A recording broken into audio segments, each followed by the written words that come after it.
Just as we finished today's episode, the NFL injury report list came out, and it's got some pretty good nuggets for the Cleveland Browns I wanted to pass along. So let me start the show off with some of the injury news we just found, because Anthony Walker and Taki are not on the PUP list, not on the injury report list, which is a very good sign that hopefully they are ready to go, and they could even be contributors by maybe even week 1. That's still a ways away, but this is a very good sign that the Browns linebacker room is healthy, or is at least getting very healthy.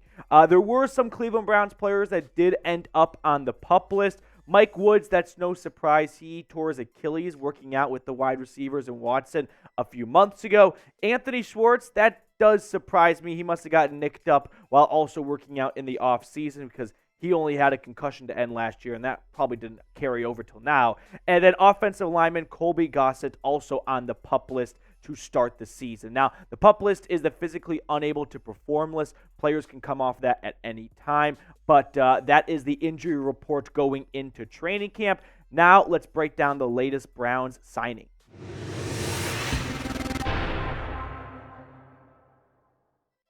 We've got some news to talk about on today's show. The Cleveland Browns have gone out and signed a wide receiver, and what's been a pretty jam-packed news day for the NFL. The Giants signed a wide receiver, Cole Beasley, and running back James Robinson, which, by the way, makes me wonder, what is Saquon's future in New York if they're out there signing running backs? But the Browns decided, you know what, we're done standing on the sidelines. Let's go get some news ourselves. And shout out to Brad Stainbrook for breaking the news, I would say. Tweeting out, source, Browns are signing wide receiver Austin Watkins.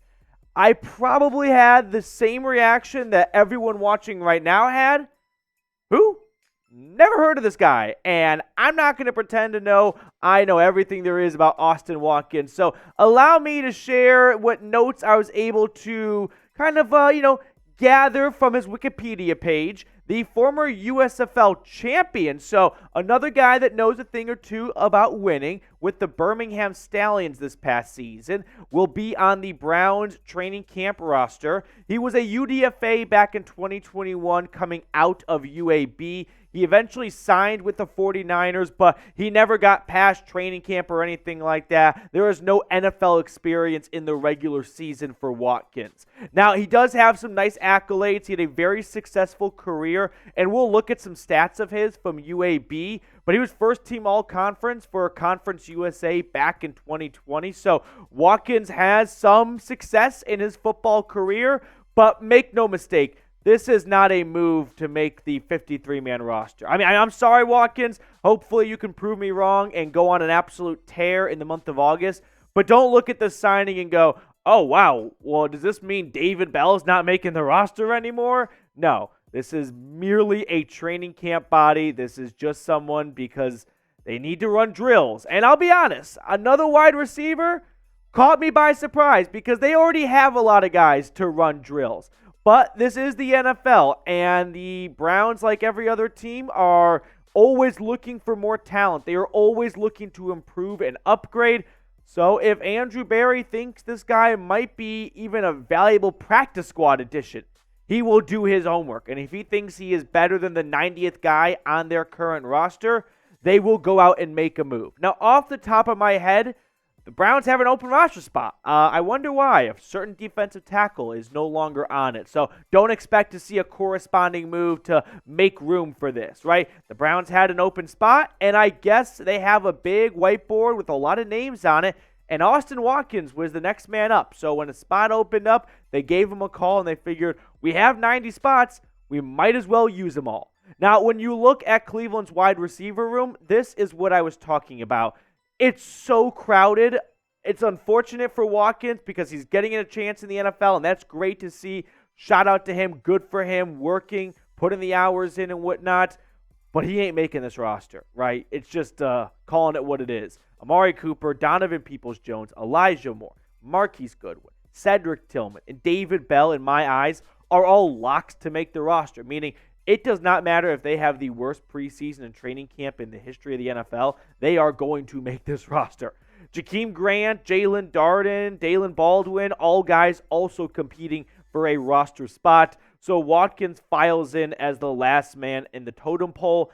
And unless we get a rash of injuries, and fingers crossed we don't, I do not forecast him making the 53-man roster. Now, here at the Cleveland Browns Report, we do not judge size. Come on. Whether or not it's big or small, I'm talking signings. Get your head out of the gutter. We talk all things Cleveland Browns. So if you're looking for a Browns YouTube channel throughout training camp, preseason, and into the regular season to keep you in the know all things Brownies, make sure you subscribe. That way, anytime a signing is made, you get a video, you get all the updates, and you are not in the dark.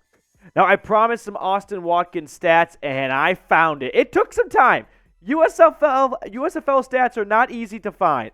But last year, or this year, I guess, 197 yards off 16 grabs and a touchdown with the Birmingham Stallions. He has bounced around in his pro football, I guess we'll call it, career from the NFL to the CFL to the USFL. He was even traded within the USFL. And I didn't even know the USFL did trades. That's how I found that out.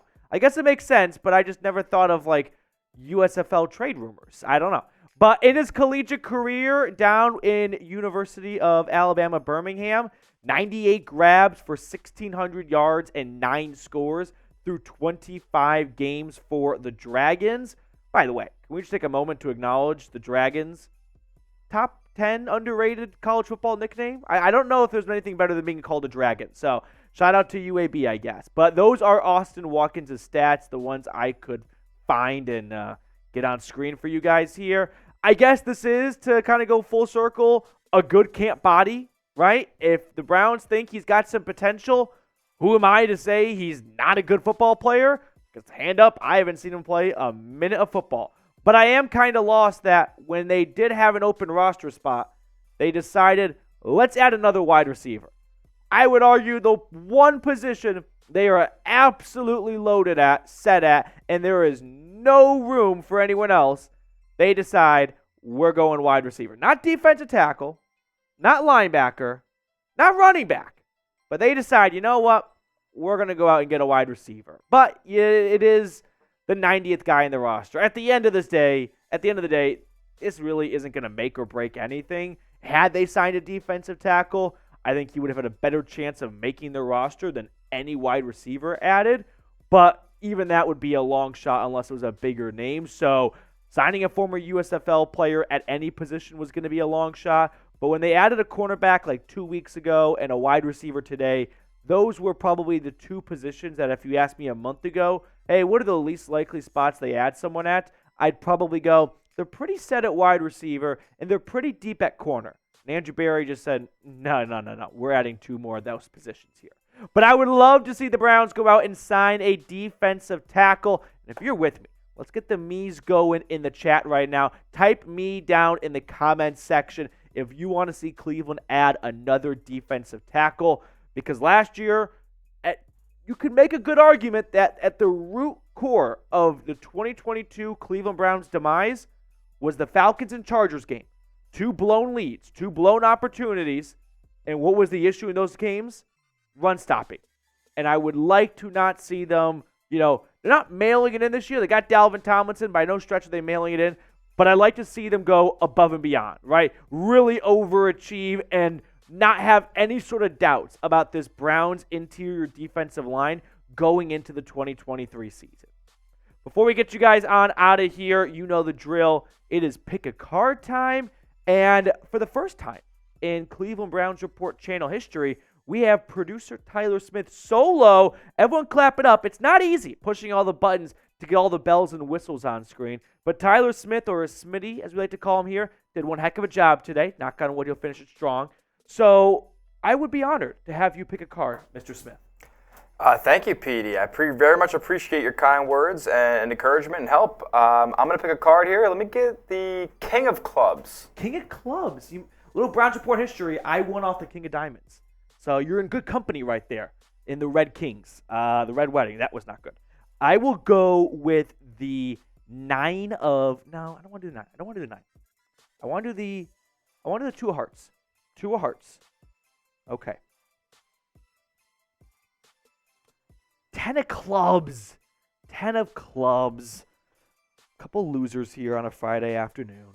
that will do it for us on today's show. Make sure to subscribe. You guys know we are the go-to Cleveland Browns YouTube spot for all things news and rumors throughout training camp, preseason, and into the regular season. And also hit me up on Twitter at Matthew Petey. Hit spacebar one more time and you're good to go. Yeah, you guys got to see some of the music in the background. I think I jinxed Smitty right there saying he was going to end it well. It's okay. It's okay. We recovered. All right, now there it is. Yep. So now the outro video will roll. We'll see you guys later.